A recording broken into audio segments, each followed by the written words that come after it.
பாக்கியலட்சுமி அடுத்த வர எபிசோட்ல பார்த்தீங்க அப்படின்னா, இனியாக்கு டிவோர்ஸ் வாங்குறதுக்காக கோபிக்கு தெரிஞ்ச ஒரு வக்கீல வந்து பார்க்கறதுக்காக போறாங்க. அங்க போற இடத்துல பார்த்தீங்க அப்படின்னா, வக்கீல் வந்து "உங்க அப்பா எல்லாமே என்ட்ட சொன்னாங்கம்மா.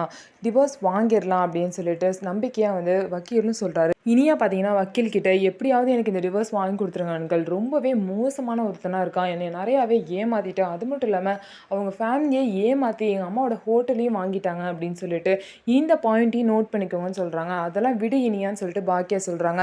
"இல்லம்மா இருக்கட்டும். அதையும் வாங்கி தான் ஆகணும்" அப்படின்னு சொல்லிட்டு இனியா வந்து சொல்றாங்க. உடனே வக்கீல் வந்து இதையும் ஒரு பாயிண்ட்டா எடுத்துக்கலாம். டிவோர்ஸ் வாங்குறதுக்கு இந்த பாயிண்ட்டும் ஈஸியா இருக்குன்னு சொல்லிட்டு பாக்கியாவோட ஹோட்டல் அவங்க வாங்குனதையும் ஒரு பாயிண்ட்டா எடுத்துக்கிறாங்க.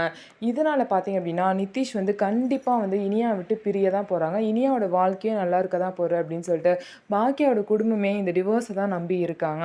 இந்த பிரச்சனைலாம் பார்த்தீங்க அப்படின்னா, இந்த மாரி ஆகாஷ் வந்து "என்னாச்சு? உன் வாழ்க்கை என்னாச்சு?" அப்படின்னு சொல்லிட்டு இனியாவ கேட்டுட்டு இருக்காங்க. அதுக்கு இனியா வந்து சொல்றாங்க, "நான் என் வாழ்க்கையில வந்து கொஞ்சம் கூட யோசிக்காம நெறைய முடிவு எடுத்தனால தான் என் வாழ்க்கையே இப்படி ஆயிருச்சு" அப்படின்னு சொல்லிட்டு ரொம்பவே ஃபீல் பண்ணிட்டு இருக்காங்க. அதுக்கு ஆகாஷ் வந்து இனியாவுக்கு ரொம்பவே தைரியம் சொல்றாங்க. "எல்லா வாழ்க்கையிலும் பிரச்சனை இருக்க தான் செய்யும். சரியாயிரும். கவலைப்படாத" அப்படின்னு சொல்லிட்டு இனியாவுக்கு தைரியம் சொல்றாங்க. அந்த நிதிஷோட ஃபேமிலி என்னதான் பிரச்சனை பண்ணாலும் கண்டிப்பா இனியாக்கும் நிதிஷ்க்கும் டிவோர்ஸ் கிடைச்சிரும். ஏன் அப்படின்னா, நிதிஷ் பண்ண வேலையெல்லாம் அப்படிதான். ஸோ அதனால கண்டிப்பா இனியாக்கு டிவோர்ஸ் கிடைச்சிரும்.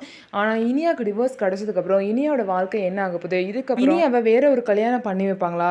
இல்ல அவங்க வீட்ல உள்ள எல்லாம் மனசு மாறி ஆகாஷ்க்கு பண்ணி வைப்பாங்களா? அப்படிங்கிறத பொறுத்திருந்து பார்க்கலாம். நம்ம வீடியோ உங்களுக்கு பிடிச்சிருந்தா நம்ம வீடியோவ லைக் பண்ணிக்கோங்க.